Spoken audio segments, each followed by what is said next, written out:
Buenas tardes para todos. Yo soy Giovanni Muñoz, residente del programa de Medicina de Urgencias de la Universidad de Caldas. Hoy nos corresponde el Ateneo. Están invitados la doctora Diana Cabrera, toxicóloga, que se irá conectando en unos momentos. Como se les mostró en el caso clínico, se intentó pues como traer en este caso no un solo caso, sino que se trae una serie de casos para hacer un resumen. Entonces se trata de 4 casos clínicos, 3 de ellos que ingresan al mismo tiempo al servicio de urgencia. Son 3 personas que ingresan con una alteración del estado de conciencia posterior al consumo de cocaína. Eh, los 3 son mecánicos de un taller de motocicletas y después del consumo de cocaína, entonces presentan una alteración del estado de conciencia que se asocia a una falla ventilatoria. Es llevado por policía y por atención prehospitalaria. Requieren entonces manejo con oxígeno al momento del ingreso. Uno, como vemos, es un caso de 38 años, el otro es un caso de 29 años y los otros 2 casos son el otro acompañante de 26 años que además pues tiene un antecedente, una discapacidad auditiva, que también tuvo el mismo consumo y presentó el mismo cuadro clínico y momentos después del ingreso de estos 3 que venían juntos, ingresa otro paciente de 23 años que también presenta consumo de cocaína y que presenta alteración del estado de conciencia, pero que además tiene unos eventos convulsivos que son asociados durante la primera instancia o el primer momento de atención del paciente. Entonces vamos a iniciar presentando, pues les quiero mostrar cuál es la importancia de abordar estos casos. Primero, pues ya sabemos entonces que el abuso de cocaína es un problema importante de salud pública. Se estima entonces para el año 2012, que son estas estadísticas estadounidenses, 20 millones de usuarios en todo el mundo, con un aumento exponencial de consumo del 1% de la población de cocaína, y todos estos pacientes que consumen cocaína generan anualmente cerca de 500,000 visitas a los servicios de urgencias. Son aproximadamente un 40% de las drogas más reportadas en los exámenes toxicológicos en los servicios de urgencias, y esto se traduce a una tasa o una incidencia de 162 visitas por cada 100,000 habitantes. Para nosotros el panorama no es muy distinto. Vemos, esta es una encuesta epidemiológica del DANE para el año 2019 que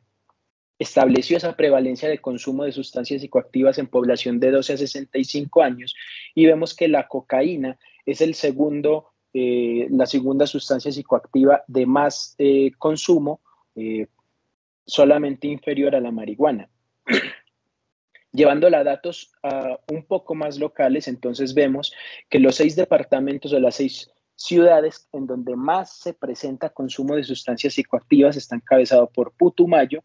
Risaralda, Quindío, Medellín, que fue la ciudad en donde se presentaron estos 4 casos, pero después de Medellín está Manizales. Nosotros, dentro de nuestra ciudad, tenemos un concentrado, una prevalencia de consumo de sustancias psicoactivas que es mucho más alta que otras ciudades más grandes, por ejemplo, la misma Bogotá.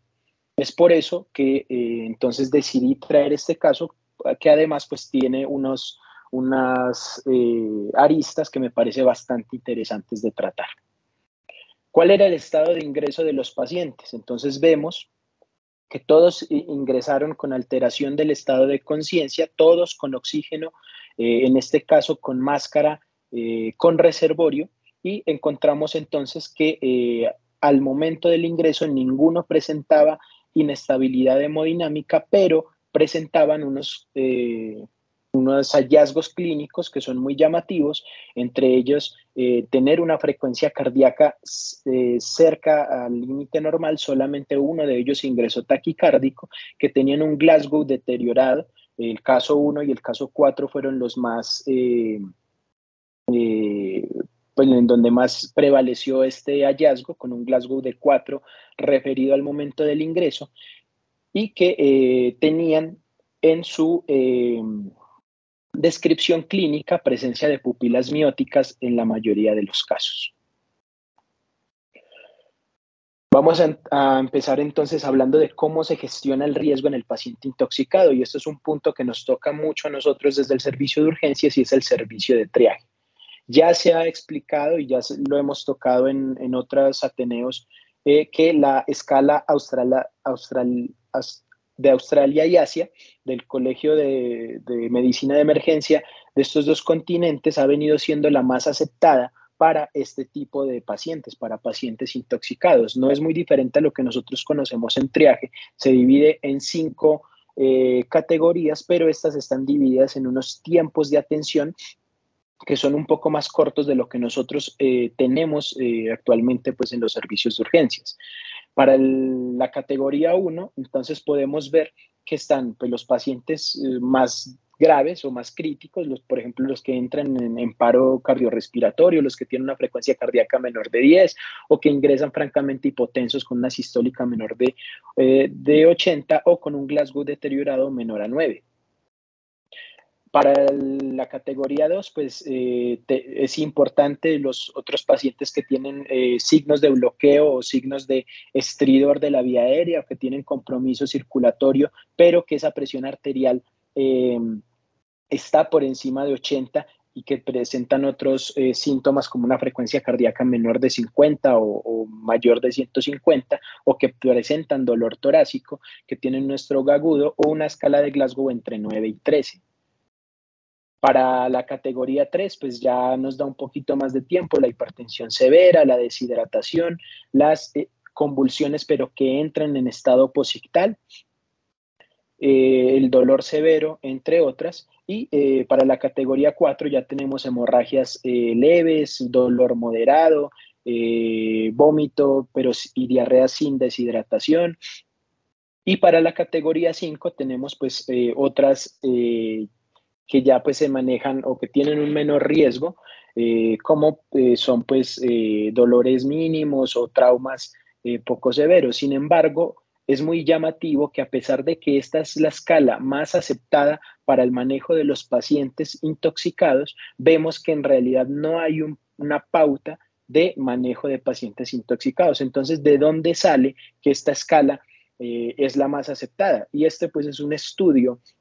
En realidad el nivel de evidencia de estos estudios pues es muy bajo, pero pues es de las cosas que le ha dado fortaleza a esta escala de triaje, y es esa clasificación de los pacientes mediante pruebas de simulación. Este estudio pues en particular tuvo pues participación de 30 enfermeras en 2 hospitales, y lo que hicieron fue realizar entonces una simulación para definir cómo clasificaban estos pacientes. Eran 8 escenarios, 4 escenarios comunes y 4 escenarios raros, y lo otro que evaluaban era la necesidad de apoyo de especialistas, entre ellos especialistas en toxicología. Vemos que para abordar el caso que nosotros los 4 casos que nosotros estamos evaluando, dentro de los escenarios comunes, en el punto H, se puso pues una simulación de un paciente que ingresa con una urgencia asociada a consumo de éxtasis. Es como lo más cercano que tenemos. Este estudio, entonces, como les digo, se hizo una simulación de los 8 escenarios, y lo que muestra, ya que estaba comparando esa escala australiana y asiática versus la escala de Manchester, es que hay una variación más amplia en las puntuaciones de clasificación en la escala de Manchester versus la escala australo-asiática. Estas enfermeras entonces tuvieron menor necesidad, además, de acceso a servicios de toxicología locales para ponerse en contacto con ellos y definir la escala de los casos. Esto es en verdad pues lo que ha llevado a que nosotros tengamos pues como pauta esa escala abreviada de triaje. Sin embargo, no es la única que existe, y a manera novedosa les quise traer este estudio, que es una propuesta de un centro de entrenamiento, un centro universitario en Egipto, en donde no solamente pues tratan de desarrollar y validar un nuevo sistema de puntuación, sino que además tratan de ingresar los gases arteriales y el estado de nivel de conciencia como la predicción de los pacientes envenenados agudamente. Esto me parece pues bastante interesante, porque es algo que nosotros no hacemos en nuestros servicios. En este centro se tomaron los pacientes que ingresaron intoxicados en un periodo de abril de 2020 hasta junio de 2021, teniendo en realidad 444 pacientes, en donde se evaluaron sobre todo la presión arterial sistólica, la presión diastólica, la frecuencia respiratoria, la temperatura y, como les dije, los gases arteriales. En este estudio, después de este análisis, lo que se encontró, lo que se hizo fue una regresión univariable y multivariable de estos parámetros y se asociaron en diferentes escenarios. Lo llamativo es que ese poder de discriminación del grupo en donde se usaron los gases arteriales para realizar esa determinación del riesgo tuvo un punto o un área bajo de la curva muy bueno de 0.925, que esto da una sensibilidad del 91% y una especificidad del 94%. Es decir, que esta puntuación que se propone podría considerarse como una buena herramienta de triaje en pacientes agudamente intoxicados para determinar la posibilidad de mortalidad. Sin embargo, pues todavía no tiene validaciones por fuera pues, del continente africano. Es algo pues, que me pareció bastante llamativo, bastante novedoso y que les quería traer a colación para pues, una posterior discusión. Ahora, ya sabemos entonces que tenemos unos pacientes que ingresan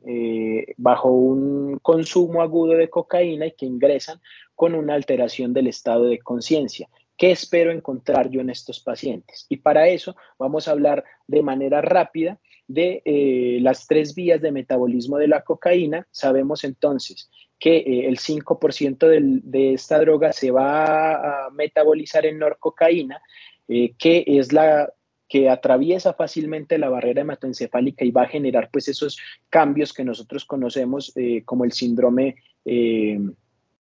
pues como un síndrome adrenérgico simpático-mimético en estos pacientes de manera principal. Sin embargo, casi la mitad de esa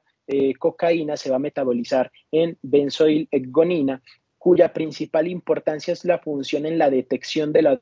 droga en las pruebas de orina sobre todo. Se han hecho muchos estudios animales y se ha encontrado, o hay algunos informes que sugieren que es un metabolito prácticamente inactivo. Sin embargo, hay otros que han mostrado que puede generar vasoconstricción cerebral y que puede tener bastante importancia en la presencia de accidente cerebrovascular y accidente cardiovascular, tal como lo vamos a ver más adelante. Y el resto se va a metabolizar en negonina metilester, la cual también aparentemente es pues potencialmente inactiva. Sin embargo, existen otros estudios que han mostrado que puede tener un papel vasodilatador, sedante e incluso anticonvulsivo en pacientes que tienen dosis letales de cocaína. Queda pues ahí sobre la mesa el papel protector de este metabolito. Otros metabolitos de la cocaína han sido bien caracterizados y tal vez el más o la interacción más importante pues es la que tiene con el etanol. Sabemos entonces que se presenta una esterificación generando un metabolito que se llama cocaetileno y que su principal importancia es que tiene una duración mucho más larga y unos efectos neurotóxicos y cardiotóxicos similares. Es muy común que nosotros encontremos pacientes en el servicio de urgencias que tienen consumos concomitantes de etanol y cocaína. La cocaína bloquea la recaptación de esas minas biogénicas, sobre todo de la dopamina, que se va a asociar sobre todo pues, a efectos locomotores, a la adrenalina y noradrenalina, que se asocia pues, a la taquicardia y a la hipertensión, y a la serotonina, que va a tener un papel importante pues, en la modulación de la dopamina, en la adicción a la cocaína, el mecanismo de recompensa, pero también va a tener un papel preponderante en las convulsiones. Sin embargo, el efecto de estas aminas biogénicas es insuficiente para explicar todas esas manifestaciones clínicas, incluso si se compara con otros xenobióticos que también bloquean las aminas biogénicas, y de eso vamos a hablar un poquito más adelante. Pero se sabe entonces que también la cocaína tiene otros mecanismos de toxicidad, entre ellas el papel importante que tienen el bloqueo de canales de sodio y el bloqueo de canales de potasio. Se absorbe rápidamente después de la exposición, sobre todo cuando es fumada o inhalada. La biodisponibilidad de estas es muy alta, fumada del 90% e inhalada del 80%. Sin embargo, cuando es ingerida, cuando se aplica sobre membranas como uretra, vagina, recto, no hay pues como una documentación clara, pero se sabe pues que pierde bastante de esa biodisponibilidad, por eso no es tan utilizada por esas vías. Después de la absorción, la cocaína se une aproximadamente un 90% de las proteínas plasmáticas, tiene un volumen de distribución que oscila entre 1,6 y 2,7 en estudios que se hicieron en voluntarios sanos, pero no está claro si ese papel del volumen de distribución cambia durante la sobredosis. Ahora sí, ¿cómo vemos eso en las manifestaciones clínicas de la cocaína? Pues sabemos que hay muchas manifestaciones que se dan con la toxicidad y se desarrollan inmediatamente después del consumo y que están asociados sobre todo a hiperactividad simpática, y es lo que vemos nosotros generalmente: excitación del sistema nervioso central, diaforesis, hipertensión, hipertermia, aumento del tono motor, midriasis y taquicardia. Eh,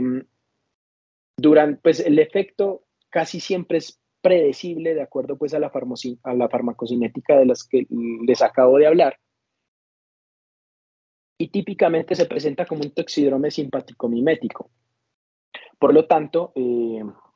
lo que vemos son pacientes con diversos grados de hipertensión, taquicardia, taquipnea e hipertermia. Esta última, a nivel experimental, sugiere que puede ser la más crítica en pacientes con intoxicaciones por este xenobiótico.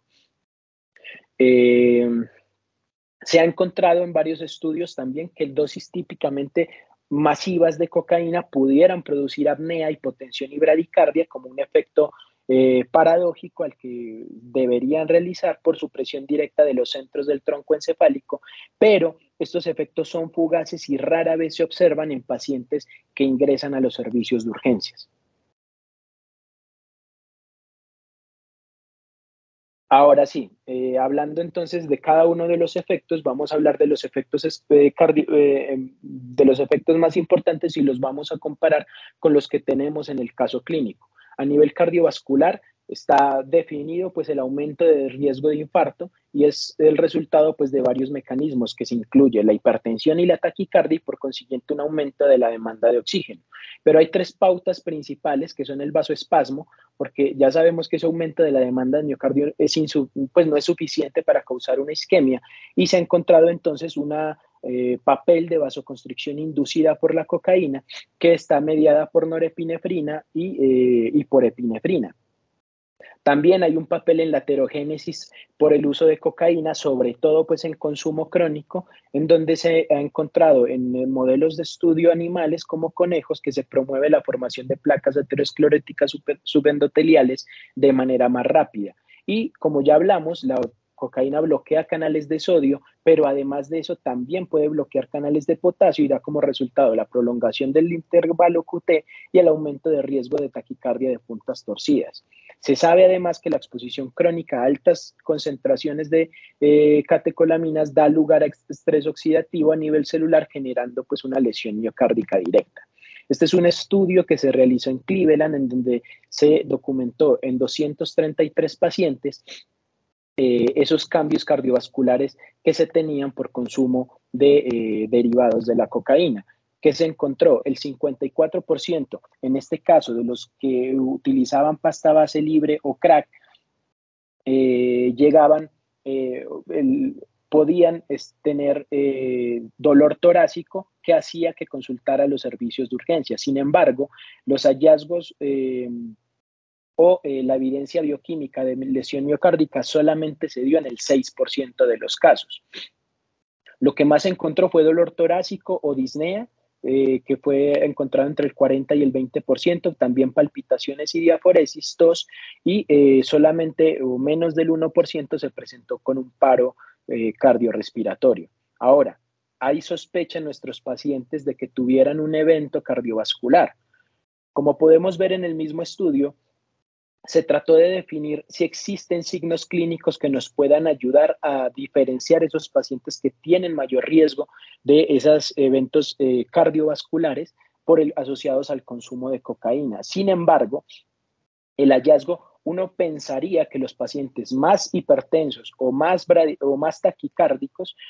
tendrían pues un mayor riesgo, pero esto no fue encontrado en los estudios. Lo que tenemos en nuestros pacientes es una gama de alteración de los signos vitales. Ya lo vimos pues que tienen solamente uno de ellos se presenta pues con una taquicardia de 101 latidos por minuto, pero ninguno de ellos tampoco se ha presentado con hipertensión arterial severa o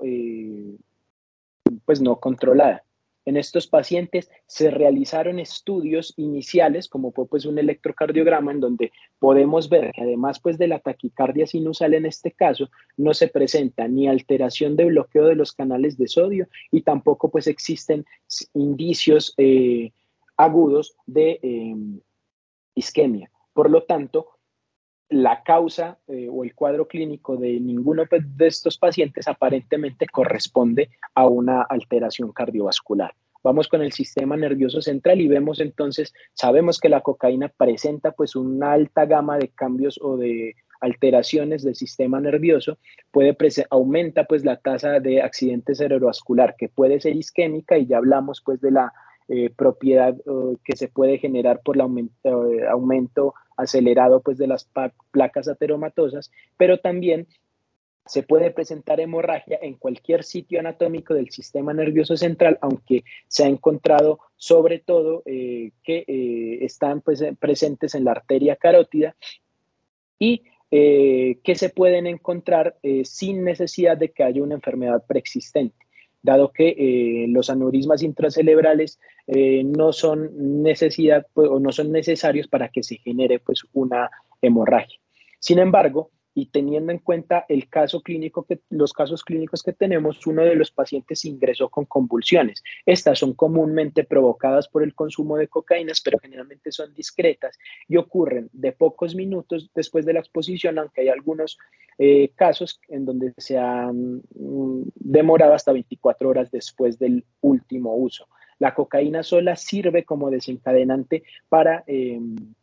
generar convulsiones en pacientes con epilepsia y vemos entonces en esta serie de casos que de las 25,000 admisiones por epilepsia en pacientes previamente, pues, con previamente enfermedad conocida de epilepsia, cerca de 58 tienen pues asociado consumo de cocaína, por lo cual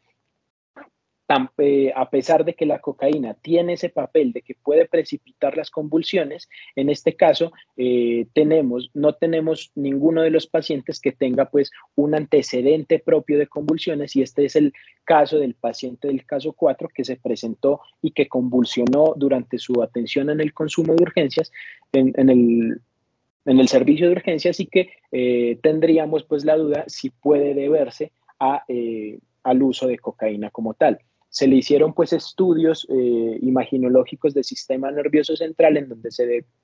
descartó que el paciente tuviera pues un accidente cerebrovascular isquémico o hemorrágico. Por lo tanto, es uno de los pendientes que vamos a tener porque es muy probable que ese paciente sí se haya presentado en ese caso. Hay otros efectos como los efectos hematológicos, se sabe que se activan las plaquetas, que se aumenta la agregación plaquetaria a pesar de que no haya daño endotelial, por lo tanto puede aumentar pues la posibilidad de eventos tanto cardio como cerebrovasculares, además pues que aumenta la actividad del inhibidor de plasminógeno tipo 1, lo cual disminuye la lisis de los coágulos, pero hay efectos pulmonares de la cocaína y uno de los cuales pues se ha documentado es la aparición de neumotórax pulmonar, neumomediastino y neumopericardio, que no está asociado directamente al consumo de la cocaína, pero sí al método del consumo, porque después de la insuflación o de la inhalación, el usuario generalmente realiza maniobras de valsalva en intentos de retener el medicamento y esto es lo que más se ha asociado a presencia pues, de neumotórax espontáneo en estos pacientes. El uso de cocaína además puede exacerbar la presencia pues, de estridor porque genera pues, constricción de las vías respiratorias y es común que estos pacientes se puedan presentar con dificultad respiratoria e incluso con sibilancias, y esto es pues más notorio, sobre todo en pacientes que tienen antecedente de asma. Y no corresponde al caso, pero vale la pena comentar el pulmón de Crack, que es un síndrome, una constelación de síntomas mal definida, que incluye fiebre, hemoptisis, hipoxia, un síndrome de dificultad respiratoria aguda y que se asocia pues al consumo de crack, tanto por el efecto directo de la cocaína sobre el tejido alveolar y además pues por las altas temperaturas que requiere esto para poderse fumar. A pesar de que nuestros pacientes ingresaron con requerimiento de oxígeno de alto flujo, se les hizo pues un abordaje con ecografía a la cabecera del paciente sin encontrar evidencia de neumotórax o algún indicio de barotrauma, y en el caso de ellos pues era inhalado, por lo cual pues podíamos y no teníamos antecedente de asma, por lo cual creemos o pues sospechamos que esta no es la causa de los síntomas pulmonares de nuestros pacientes. Hay otros efectos. Los gastrointestinales, sabemos entonces que estos pacientes tienen mayor o una incidencia pues mucho más desproporcionada de úlceras perforadas, de abdomen agudo y de necesidad de laparotomías. A nivel musculoesquelético, la rabdomiolisis pues es común. Puede estar debido pues a su delirio agitado, a la hipertermia, aunque pues la cocaína por sí sola puede generar rabdomiolisis. Y en cuanto a los hallazgos neuropsiquiátricos, es mucho más probable que se asocie a estados de alerta aumentados, de euforia, de comportamiento hipersexual, y pues no es, o a movimientos incluso coreiformes que se conocen como el baile de crack o el baile de coca, y esto pues no es lo que nosotros encontramos en nuestros pacientes. Entonces, esto pues abre otra interrogante. ¿Por qué si yo tengo 4 casos clínicos o 4 pacientes en donde está claramente asociado el consumo de cocaína, llegan con un espectro de síntomas o de manifestaciones clínicas tan diferente? Una de las respuestas que podemos encontrar es la presencia de adulterantes de la cocaína. ¿Y qué tan común es este problema? Pues es bastante común. Este es un estudio europeo en donde de 524 muestras que se recolectaron de 2012 a 2015, se analizaron entonces la posibilidad de tener o pues de definir la concentración de cocaína, y lo que se encontró en este estudio es que solamente el 10% de las muestras que se recolectaron tenían cocaína como único ingrediente activo.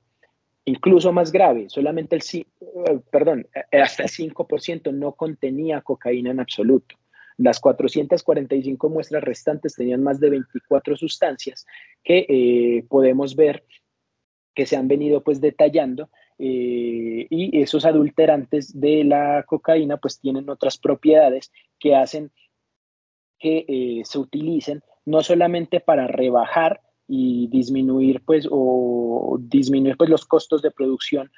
teniendo en cuenta que la cocaína es cara y que se reemplaza por otros medicamentos o por otros contaminantes que son más baratos, sino que también pueden tener unos mecanismos farmacológicos que hacen que tengan algunas propiedades parecidas a la cocaína, por ejemplo, los efectos anestésicos sobre la lengua, el sabor amargo, o incluso cuando se hace pues prueba de quema de la misma. En el 70% de estas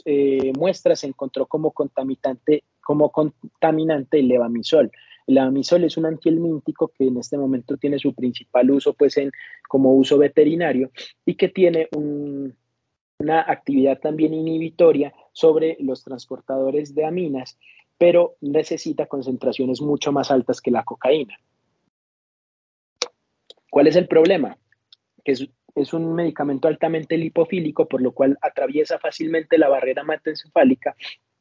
y cuando se consume con niveles altos podría potencialmente también tener una inhibición sobre la dopamina, la norepinefrina, aunque tiene menor afinidad sobre la sertralina. El levamisol puede causar agranulocitosis, leucoencefalopatía y vasculitis cutánea, que posiblemente también puedan llevar a necrosis cutánea. En este estudio, miren que se trató de definir esos cambios en el hemograma para determinar si existía como contaminante el levamisol y no existe pues una diferencia marcada o que sea estadísticamente significativa, por lo cual es muy difícil de rastrear solamente pues con métodos clínicos. En cuanto a otros contaminantes como las anfetaminas, se utilizan porque también la cocaína pues produce ese bloqueo de las aminas en eh, el espacio extracelular, pero también las anfetaminas podrían generar ese bloqueo, aunque es más común que induzcan un transporte inverso de monoaminas, lo que resulta en un eflujo de esos neurotransmisores. Sin embargo, lo que se ha hallado es que la mayoría de las anfetaminas tienen una vida media sustancialmente más larga que la cocaína y que el análisis de varios datos de comportamiento ha demostrado que es muy probable que se fortalezcan sus efectos cuando se administran juntas en comparación a cuánto se administran solas. Esto también se ha encontrado con las catenonas sintéticas. Sin embargo, ya vemos que nuestros pacientes no ingresaron pues con una clínica de, de consumo de anfetaminas ni claramente de cocaína, por lo cual podemos creer que este no es el adulterante utilizado. Hay otros tipos de adulterantes, los analgésicos no opioides, en este caso el acetaminofén es uno de los más plausibles porque es un medicamento legal de venta libre y que también tiene pues un sabor amargo y unas propiedades clínicas, incluso se han descrito algunos efectos eufóricos por acetaminofén, pero esto no está claramente definido. La cafeína, que pues tiene unos objetivos reconocidos como los receptores de adenosina y que además de esto tiene un papel sobre los receptores dopa 1 que además tienen sabor amargo y que se usan ampliamente como adulterante y como hallazgo clínico importante en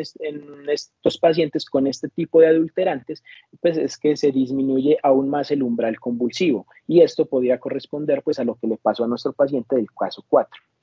Y la hidroxicina, pues que se encuentran un poco más menos pues, del 1% de las muestras de cocaína en este estudio y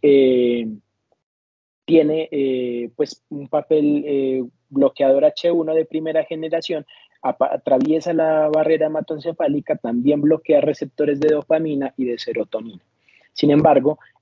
pues no se encontró en ninguno de nuestros pacientes efectos antimuscarínicos, por lo cual pues se podría definir que estos pacientes no presentaban este adulterante. Este es un análisis que se hizo en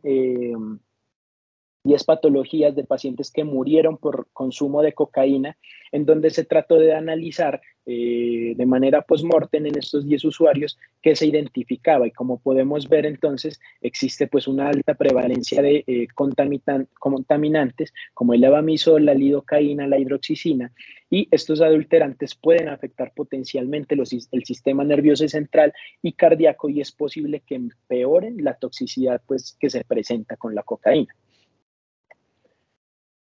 Como les venía diciendo, nuestro paciente del caso 4 que presentó pues un evento convulsivo que fue difícil de manejar en el servicio de urgencias, pudiera haber tenido contacto con alguno de estos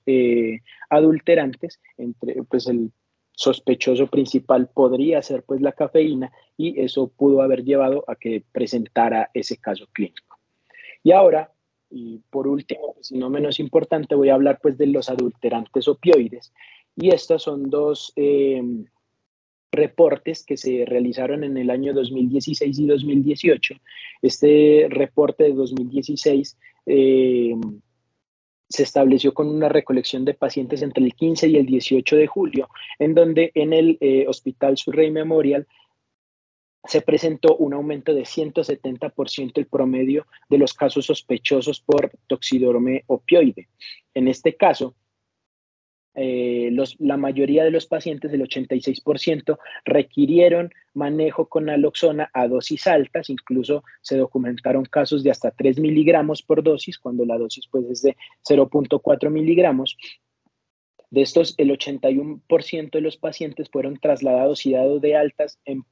pocas horas después del manejo con naloxona. Sin embargo, 3 de ellos requirieron traslado a la unidad de cuidados intensivos y uno de ellos falleció aparentemente por una demora en la identificación del toxidromio. Llama la atención que los laboratorios locales no tuvieron la capacidad cuantitativa para detectar fentanilo en estos casos, en los kits de análisis de orina que tenían. Y en este otro, que es un reporte de 18 pacientes que presentaron intoxicación opioide después de consumo de cocaína durante 4 días, 17 de estos pacientes también requirieron manejo con naloxona a dosis altas, aquí describen de hasta 5 miligramos, y en todos se pudo confirmar la presencia de cocaína. Sin embargo, no se detectó tampoco ningún opioide en el rastreo que se hizo en los exámenes toxicológicos. ¿Pudieron entonces nuestros pacientes haber estado en este grupo o haber tenido este contaminante? Esto pues ha tenido un gran impacto en los últimos años por el aumento pues de los sintéticos como el fentanilo y otros análogos del fentanilo, sobre todo pues en Estados Unidos, que se etiquetan mal y que se llevan pues al consumo de otras drogas ilícitas adulteradas, no solamente la cocaína, sino pues algunos otros. Y pues ha tenido un impacto y un manejo mediático bastante grande que ha hecho pues que todos los países, la mayoría de los países se preocupen por este tipo de contaminantes. Ahora, ¿es posible o es compatible un toxidromio opioide con los síntomas de los otros 3 casos? Entonces, inicialmente pues sabemos que el consumo de opioides, sobre todo sintéticos en Estados Unidos, ha venido creciendo en los últimos años con un aumento del 300% desde 1999 hasta el 2011. Solamente en 2010 se dice que se recetaron tantos opioides en Estados Unidos que seríamos capaces de prescribir con hidrocodona 5 miligramos a cada adulto de Estados Unidos durante un mes. En cuanto a los hallazgos clínicos, pues son distintivas de este toxidromio opioide y vamos a tener la depresión del sistema nervioso central, la depresión respiratoria y la miosis, que como vemos, pues entonces es algo de lo que encontramos en nuestros pacientes, sobre todo pues en los primeros 3 casos. La miosis es dada por pues, el estímulo de los receptores U del tercer par craneal, pero la ausencia de la misma pues no puede ser poco fiable porque puede estar enmascarado por otras coingestas, en este caso pues por el consumo de cocaína. Y la depresión respiratoria pues va a ser causada por el efecto de los opioides sobre el centro respiratorio que suprime la sensibilidad a la hipercapnia. El consumo pues de opioides a largo plazo causa dependencia y parece contribuir pues apnea central de sueño y otros cambios estructurales en este tipo de pacientes. Entonces, dentro de lo que vamos a hablar ahorita de las pruebas toxicológicas, vamos a tratar de contestar esta pregunta. ¿Será que sí estamos preparados para abordar la emergencia de consumo de fentanilo? Y este es el resultado de las pruebas toxicológicas que tuvimos en los 4 casos. Como podemos ver, en todos los casos se tuvo identificación de cocaína, de cannabinoides, pero no tuvimos en ninguno de los casos pues respuesta a opiáceos. ¿Y por qué puede estar definido esto? Recordemos pues que existe una diferencia semántica entre los opiáceos, que son los derivados naturales de la planta de la amapola, y los opioides, que es un grupo pues mucho más amplio que además pues contiene los derivados sintéticos. Y como ya lo vimos en los reportes de caso previamente definidos, pues no está esa detección de esas pruebas sintéticas en las pruebas que nosotros tenemos durante o en los servicios, en la mayoría de los servicios de urgencias. Incluso pues estos casos se dieron en un hospital importante, grande del país, de referencia toxicológica, y pues no se pudo obtener una identificación de este tipo de contaminantes, aunque esa era la sospecha clínica. Este es un estudio prospectivo que evaluó si las pruebas rutinarias de drogas en orina pueden alterar o no el manejo de estos pacientes con sobredosis. Se recogieron orina de 107 pacientes y en todos estos pacientes se detectaron 97 compuestos, 20 el 20% de estos fueron medicamentos administrados durante la sala de emergencias y esto pues es algo que puede ocurrir de manera muy fácil porque pues estos pacientes requieren entonces manejo agudo, secuencias rápidas de intubación y esto pues puede generar que esas benzodiazepinas o esos otros opiáceos se detecten mediante las pruebas toxicológicas. Pero lo más importante, lo más concluyente de este estudio es que esos estudios o los resultados de la prueba de orina, así hubieran estado disponibles de inmediato, no habrían afectado el manejo o el resultado de ninguno de estos pacientes. En conclusión, el toxidrome opioide es un toxidrome que se detecta con la clínica. No debemos esperar entonces este tipo de paraclínicos para determinar si sirven o no sirven. En cuanto al manejo, y lo que se hizo con estos pacientes, obviamente darle soporte, inicialmente con oxígeno, 2 de ellos requirieron ser intubados. En cuanto a la terapia antidotal, hay 3 escenarios para el manejo de la naloxona. Primero, pues la apnea o el paro, en donde deben recibir dosis iniciales más altas de naloxona, hasta 1 miligramo, y además, pues asistir con los otros mecanismos de soporte. En cuanto, si tenemos pues un paciente con ventilación espontánea, en este caso la dosis inicial va a ser de 0.4 miligramos por vía intravenosa, ese se considera pues un punto de partida apropiado, sin embargo, se puede repetir la naloxona hasta que el paciente mejore su ventilación. Recordemos que la naloxona no tiene entonces una dosis techo, aunque se considera que el efecto clínico después de los 5 miligramos no es mucho y si tenemos un paciente con unas dosis tan altas, pues lo que debemos hacer es reconsiderar el diagnóstico y que la meta de la naloxona no es normalizar el nivel de conciencia del paciente, sino tener una respiración adecuada. En cuanto a la descontaminación gastrointestinal, pues eso tiene un manejo antidotal, por lo tanto, el lavado gástrico, incluso el carbón activado, aunque pues se adhiere bien a los opioides, no se utiliza tan de rutina. Y en cuanto a la eliminación extracorpórea, pues no es un buen candidato para realizar pues este tipo de medidas. En cuanto a la infusión continua de naloxona, esta puede ser una buena idea debido a que la naloxona tiene una vida media muy corta y la mayoría de los opioides tienen una vida media mucho más larga. En este estudio, este es un estudio que se realizó en 2 fases. En la primera fase, en 7 pacientes se les administró un bolo intravenoso de naloxona y se definió un homograma para determinar cuál era la eliminación exponencial de la naloxona. Con esto se generaron entonces una simulación por computadora y se determinó entonces que cuando los pacientes requieren dosis altas de naloxona, sería viable aplicar 2/3 del bolo que se necesitó como infusión y esto va a mantener los niveles plasmáticos de naloxona iguales o superiores a los niveles de naloxona que habrían existido 30 minutos después de la administración de un segundo bolo. Por lo tanto, pues como no existen como unas pautas claras para el uso de la infusión de naloxona, sin embargo, pues puede generar un ahorro de este medicamento y además pues un aumento de esos niveles de naloxona que se requieren para los pacientes que tienen una depresión respiratoria pues muy marcada. Ahora, ¿cuáles fueron las dosis que requirieron en este caso? Los 3 primeros casos requirieron bolos de 1.6 miligramos, el 1 y el 3, y el 2 un bolo inicial solamente de 0.4 miligramos, y después de esto se generó una infusión de naloxona por 6 horas. A lo que quiero llegar con esta diapositiva es,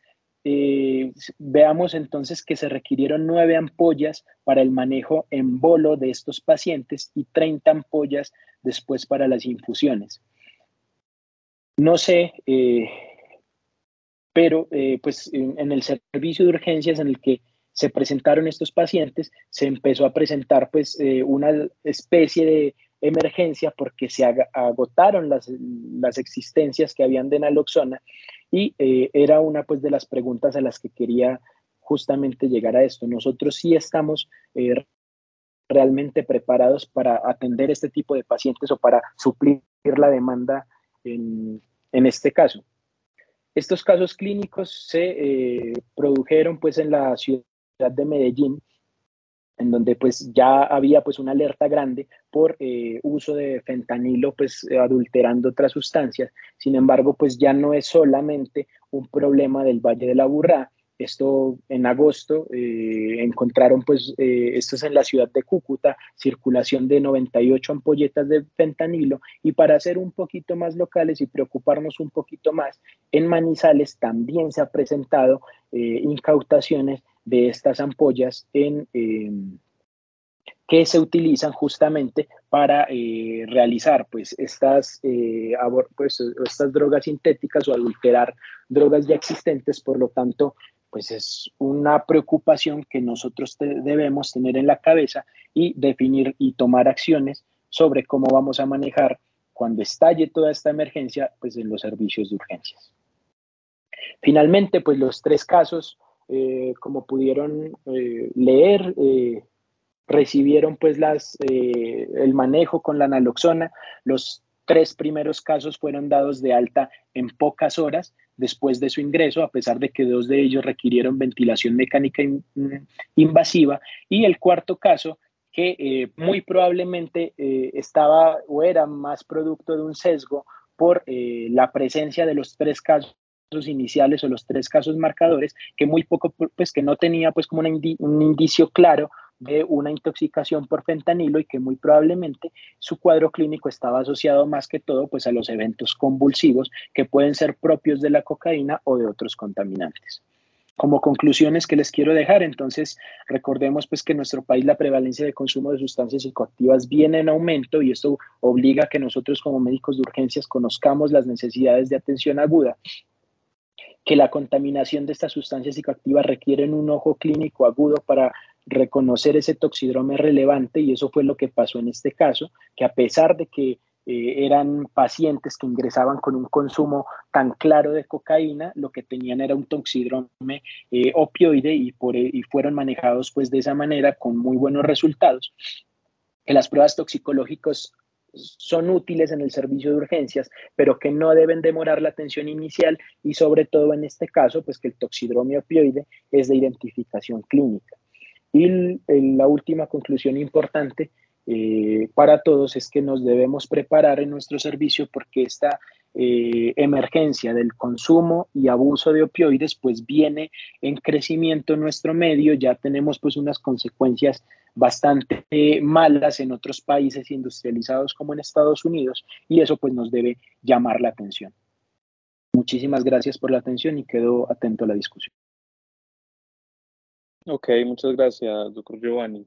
Me parece una muy buena revisión en cuanto a que estos son los tipos de casos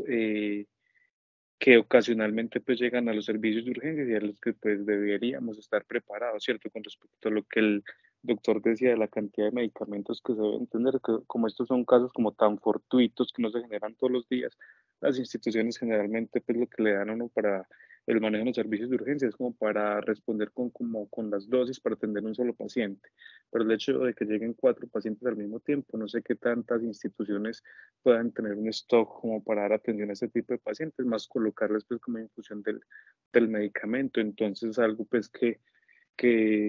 idealmente sería pues uno tener como la disponibilidad de todos los medicamentos para atender a todos, pero generalmente pues muchas veces esta no es la opción como en la institución pues por efecto pues como de vencimiento de medicamentos pues como en el tiempo, ¿cierto? Es un buen caso. Siempre que tenemos casos de toxicología, siempre observamos que nos tenemos que volver muy clínicos y yo creo que si hay residentes o profes de toxicología, sabemos que tenemos que ser los mejores clínicos porque cuando vemos a estos pacientes en el servicio de urgencias y en muchas instituciones no tenemos pues como tanta disponibilidad en muchos estudios iniciales